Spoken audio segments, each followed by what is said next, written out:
اخر امراء زبيد كان بهيج هو للعبيد او لو تروح عمر المختار اللي حرر ليبيا عبيدي جوه هلو جابه مسكل على الدحامه ايام زمان على الحويجه عبيدي ما ينكر له وش قد بيننا وبين ليبيا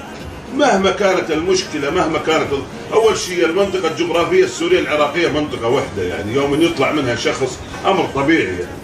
ما هي يعني اضرب لك مثال انه عمر المختار اللي حرر ليبيا جابوا اهله صك نسبهم وسلموا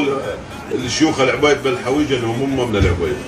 فما بالك احنا المنطقه الجغرافيه والحدود جنب بعضنا ومتشابكين بعض كانت بعد ما في حدود يعني نعم كان يرحل الواحد يروح وين ما يزعل من ابن اخوه يروح يرحل يروح له المنطقه ثانيه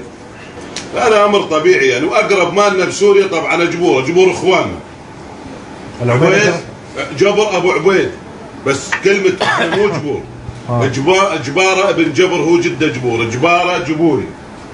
وجبر جبري فهمت علي؟